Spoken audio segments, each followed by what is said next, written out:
오늘은 거룩한 공교회를 믿습니다 라는 제목으로 말씀을 나눌 건데, 또 세례를 받는 친구들, 또 여기 계신 성도님들 모두에게 참 의미 있는 주제의 말씀이 될 것 같습니다. 사도 바울이 여러 신약 성경의 편지들을 썼습니다. 많은 책을 남겼죠. 그 중에 이제 고린도전서가 있습니다. 고린도 교회를 향한 이제 사도 바울의 편지인데, 고린도 전후서가 AD 한 60년경 쓰여졌다고 보면 예수님이 이 땅에 오셔서 죽으시고 부활하셔서 불과 한 30여 년쯤 지났을까요? 교회 안에 여러 가지 문제들이 생겼습니다. 어려움들이 생겼습니다. 우리가 겪고 경험했던 모든 문제들이 고린도 교회에 다 있었습니다. 그 고린도 교회를 향해서 사도 바울이 편지를 남긴 거예요. 어쩌면 사도 바울이 예수님을 만나고 하나님께서 이 땅에 교회를 세우시고 하나님의 나라를 이루어 가시겠다고 했는데, 지금 목도한 현실, 교회의 모습은 실망할 법도 한데, 사도 바울은 오늘 고린도전서를 시작하면서 이렇게 시작을 합니다. 제가 읽어드릴게요. 세 번역인데, 고린도에 있는 하나님의 교회에 이 편지를 씁니다. 그리스도 예수 안에서 거룩하여지고 성도로 부르심을 받은 여러분에게 문안드립니다. 또 각처에서 우리 주 예수 그리스도의 이름을 부르는 모든 이들에게도 아울러 문안드립니다. 예수 그리스도는 이 사람들의 주님이시며 우리의 주님이십니다. 하나님 우리 아버지와 주 예수 그리스도께서 내려주시는 은혜와 평화가 여러분에게 있기를 빕니다. 아멘. 그리고 나서 당신들에게 이런 어려움과 문제들이 있다라는 걸 이야기를 합니다. 그런데 이 시작되는 인사가 질책하고 책망하는 인사가 아니라 거룩하여지고 성도라 부르심을 받은 이들에게 주님의 평안을 구하는 인사를 드리고 있다는 게 너무 인상적입니다. 교회가 무엇이냐 하면 바로 성도들입니다. 거룩하여지고 성도라 부르심을 받은 교회, 바로 우리들입니다. 늘 말씀드렸지만 우리 교회는 교회를 건물로 규정짓지 않고 건물을 바로 여러분, 사람으로 규정을 짓습니다. 아무리 강조해도 지나치지 않는데요, 여전히 우리는 교회를 하면 무언가 잘 세워진 건물, 어떤 조직을 생각하게 되는데요, 교회란 예수 그리스도를 주님으로 고백하는 사람들의 모임이 교회입니다. 이곳은 주중에는 분명 학교로 사용되는 곳이지만 여기에 예수 그리스도를 주로 고백하는 사람들이 모여 있기에 이곳을 교회라고 우리가 부르는 것입니다. 그리고 신약 시대 때는 교회라는 단어를 썼지만 구약 시대에는 이제 성전이라는 단어를 썼습니다. 성전의 의미는 뭐냐면 이곳에 하나님이 계신다는 뜻입니다. 우리가 이곳에서 하나님을 만난다는 뜻이죠. 이곳은 학교 강당이지만 이곳에서 우리가 하나님을 만나기에 여기가 바로 성전이 됩니다. 고린도전서 3장 16절에는 이런 고백을 사도 바울이 하고 있는데요, 우리 같이 한번 읽어보겠습니다. 시작. 하나님의 성전이며 하나님의 성령이 여러분 안에 거하신다는 것을 알지 못합니까? 저와 여러분에게 여러분 안에 성령이 여러분 안에 거하심으로 성전이 된다라고 말씀합니다. 그러니까 교회가 무엇이냐라고 했을 때 우선 내가 교회다, 그리고 나와 같이 예수를 주로 고백하는 이 모임, 이 공동체가 바로 교회다라고 생각을 해야 합니다. 내가 교회고 우리가 교회다라는 것이죠. 여기서 조금 우리의 마음을 불편하게 하는 단어가 하나 있습니다. 그것이 뭐냐면 거룩이라는 단어입니다. 우리를 거룩하다라고 말씀을 해주시는데, 거룩이라는 단어 혹시 나는 거룩하다, 나는 거룩이라는 단어와 잘 어울린다 생각하시는 분 계신가요? 그 누구도 거룩하다라는 단어 앞에서 당당할 수는 없습니다. 왜냐하면 스스로를 잘 알기 때문이죠. 내가 얼마나 죄인인지, 내가 얼마나 화도 잘 내고 욕심도 많고 욕도 하고 미워하고 몰래 이상한 영상도 좀 보고 누군가를 시기하거나 질투하는 내 삶을 보면 나는 거룩하다라고 할 수 없습니다. 그런데 성경은 하나님께서는 우리를 거룩하다라고 말씀하십니다. 제가 예전에 감격스럽게 깨달았던 진리가 하나 있습니다. 여러분은 지금 살아가는 세상이 정의롭고 공평하다고 생각하십니까? 아니면 불의하고 부패하고 점점 더 썩어지고 있다고 생각하십니까? 우리가 살아가는 세상, 돌아가는 꼴을 보면 야, 진짜 어떻게 이럴 수 있나, 기가 막힌 때들이 한두 번이 아닙니다. 우리가 생각하는 어떤 정말 최악의 어떤 사건이나 사람들이 있을 수 있는데 성경은 그것보다 더한 게 있다라고 이야기를 합니다. 예레미야 17장 9절 말씀인데 이 말씀도 같이 한번 읽어볼까요? 시작.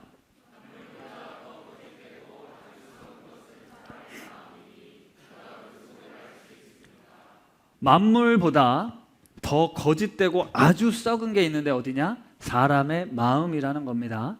우리 마음이 그렇다는 거예요. 저는 이 말씀에 동의가 됐습니다.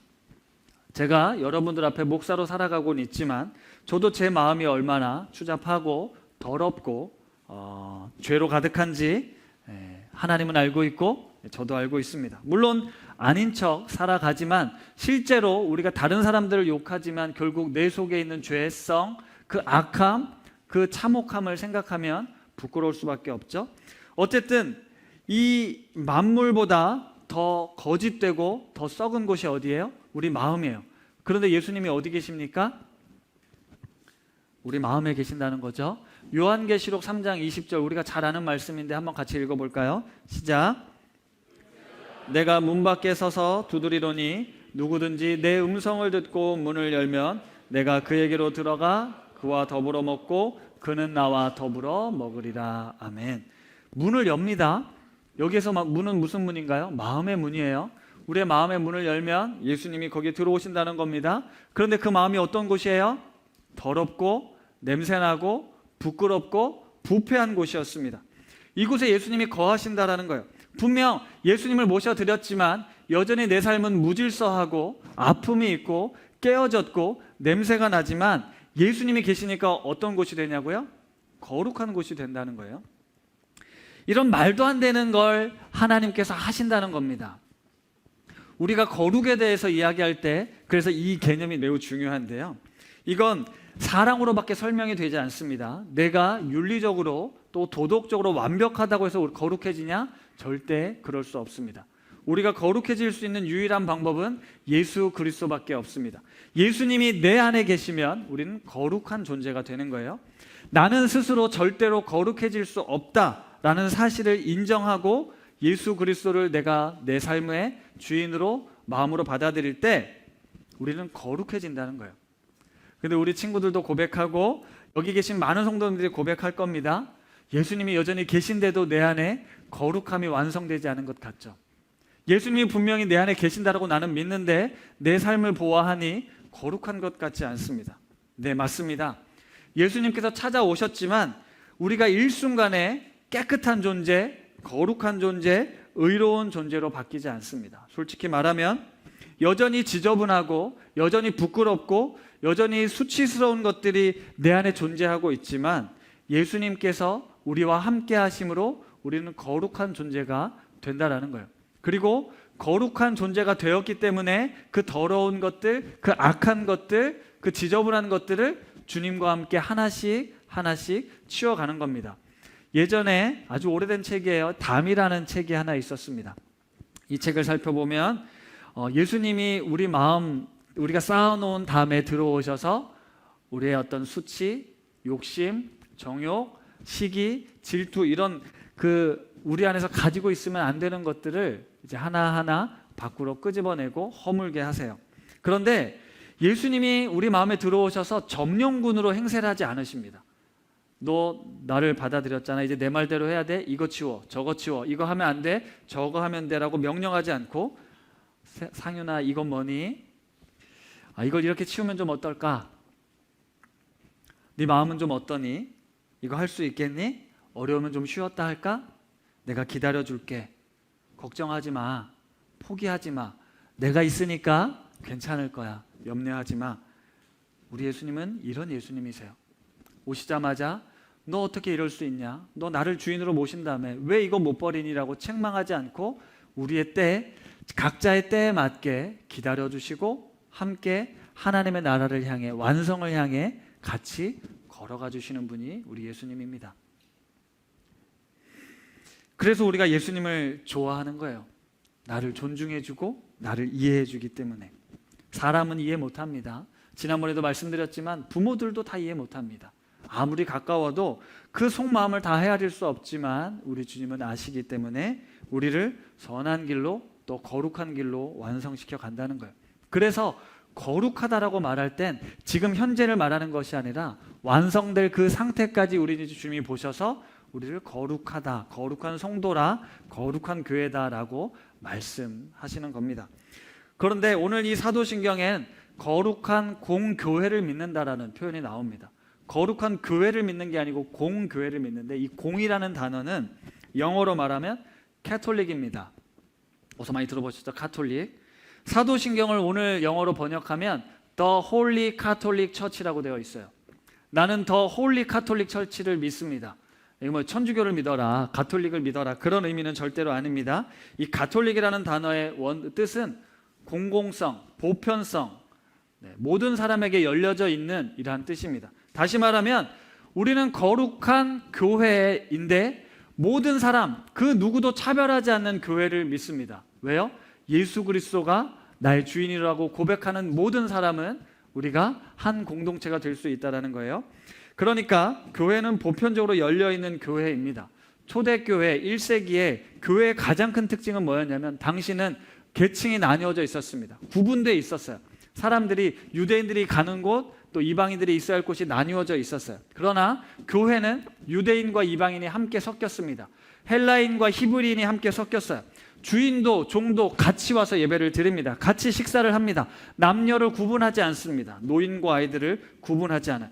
그 누구라도 예수를 주로 고백하면 교회 공동체의 동등한 구성원이 될 수 있었습니다. 이건 매우 파격적인 당시의 모습이었어요. 그래서 교회를 공교회, 보편적인 교회, 누구나 올 수 있는 교회가 바로 초대교회의 모습이었다는 거죠. 그런데 오늘날은 어떻습니까? 그 누구도 허물 없이, 불편함 없이 이 교회에 올 수 있을까요? 교회가 극도로 개인주의화 되어 있고 개교회화 되어 있습니다. 혹시 이런 경험이 있으신 분들이 있을까요? 당신 이 교회를 떠나면 저주를 받을지도 모릅니다. 우리 교회만이 진리이고 여기서만 신앙생활해야 구원을 얻을 수 있습니다. 이렇게 이상한 목회자들이 있습니다. 그런 목회자들이 계시면 당장 나오셔도 아무 문제 없습니다. 그리고 교회 중심주의가 매우 심각하죠. 그래서 다른 교회들과 끊임없이 경쟁하고 비교합니다. 그건 교회뿐만이 아니에요. 신앙인들도 마찬가지입니다. 성도들도 마찬가지예요.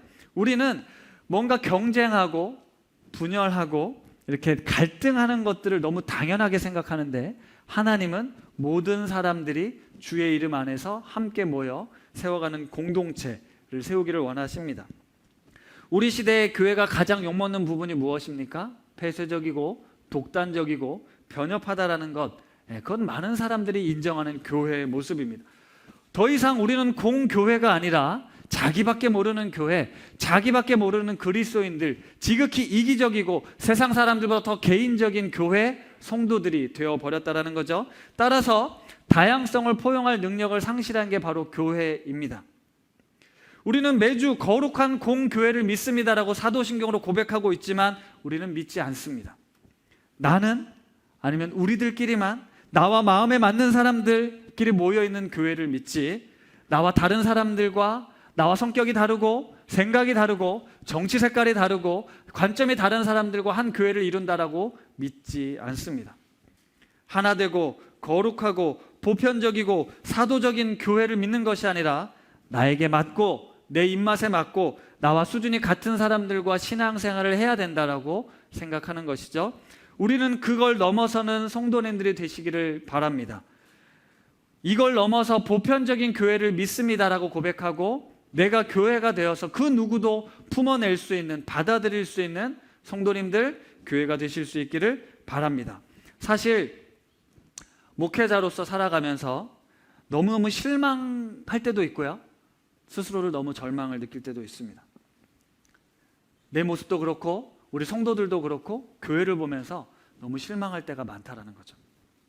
그런데 요즘 소예언서를 공부하면서, 또 요즘 다니엘서 하나씩을 묵상하면서 이걸 의지적으로 붙들게 됐어요. 하나님께서 하신다고 하시는데, 하나님께서 반드시 정의와 공의를 이루시겠다고 하시는데, 지금 내가 내 손에 보이지 않고 내가 느낄 수 없다고, 더 이상은 희망이 없다라고 말하지 말고 의지적으로 붙들자. 이게 사도 바울의 마음이었던 것 같습니다. 예수님이 오셨다가 하늘로 올라가신 걸 보고 30년도 채 지나지 않았어요. 그런 교회가 어떤 모습이어야 될 것 같으십니까? 하나님의 나라가 이루어지면 벌써 이루어졌어야 되는데 벌써 분열하고 여러 가지 교리적인 문제들, 다툼들, 당파 싸움들, 끼리끼리 이런 문제들을 봤던 거예요. 그런데 사도 바울이 의지적으로 하나님께서 이 교회를, 이 성도들을 거룩하여지고 성도라 부르심을 받은 자들을, 누구든지 주의 이름을 부르는 모든 자들에게 하나님의 뜻이 이루어질 거다라고 사도 바울이 고백했다라는 겁니다. 그 불가능한 일을 우리 주님이 하신다는 거죠. 내 스스로는 절대로 거룩해질 수 없지만 저와 여러분들의 삶에, 마음에 예수 그리스도를 모시는 순간 그분으로 인해 우리는 거룩한 존재가 되는 거예요. 이것이 바로 믿음입니다. 하나님께서 거룩한 공교회를 세우실 것이라는 믿음입니다.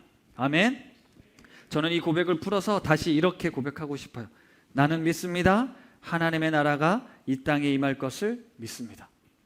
거룩한 공교회를 풀면 결국 하나님의 다스림과 통치를 받는 그리스도인들이 이 세상을 하나님의 뜻대로 섬겨갈 것이다. 새로운 질서와 새로운 가치와 새로운 세상을 만들 것이다. 샬롬의 나라, 평화의 나라, 공의와 정의가 완성된 새 하늘과 새 땅이 반드시 이루어질 것이다 라는 소망을 갖고 오늘 이 불의한 현실을 우리는 믿음으로 살아가는 것이죠. 올해 에베소서 말씀을 우리가 연초에 나눴는데요, 에베소서 말씀 1장 20절에서 23절에 이런 말씀이 나왔습니다. 이 말씀 같이 한 목소리로 한번 읽어보겠습니다. 시작.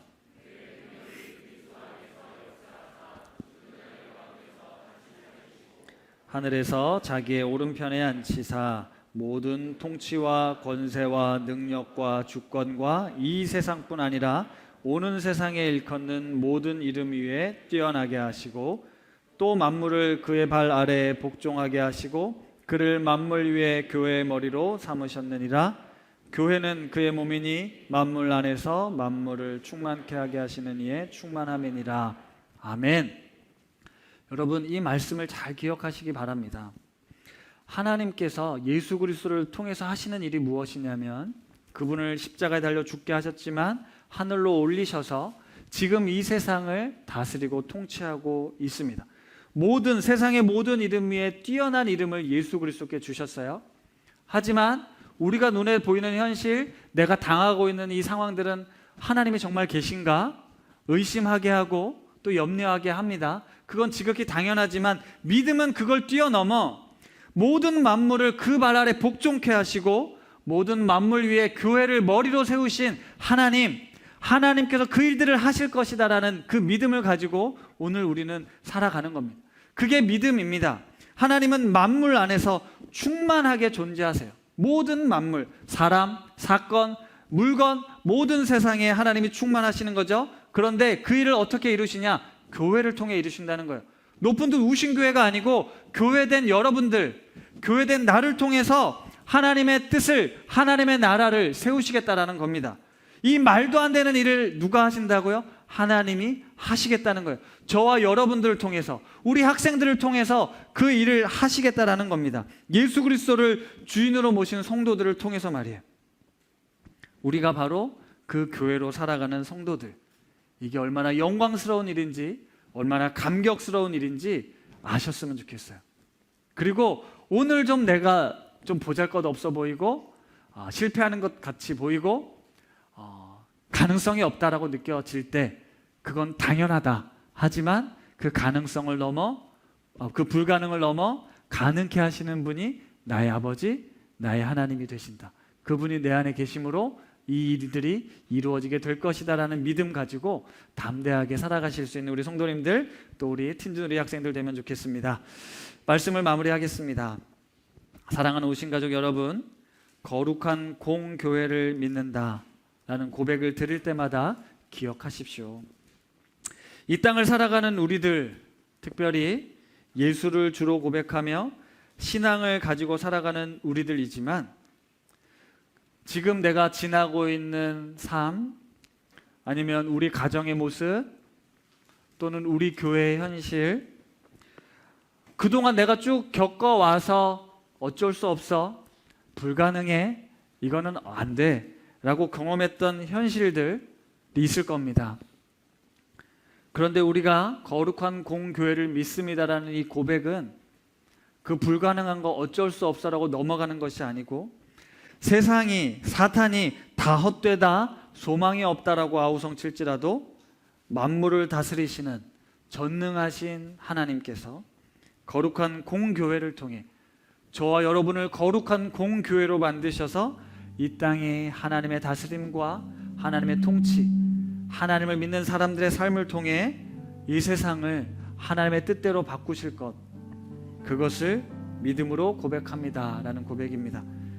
다시 오셔서 심판하시겠다라고 말씀하신 그때가 언제일지는 모르지만 그때를 오늘로 가지고 와서 오늘 내 삶의 자리가 비록 보잘것없고 아무것도 아닌 것처럼 느껴지더라도 하나님께서 나를 거룩하다, 우리를 거룩한 공교회로 말씀하셨고 그렇게 하겠다, 우리 하나님께서 하시겠다라는 그 약속의 말씀이 우리에게 큰 위로가 되고 격려가 되기를 바랍니다. 거룩한 공교회로 오늘 이곳을 살아내시는 우리 오신 가족들 다 되시기를 주의 이름으로 축복합니다.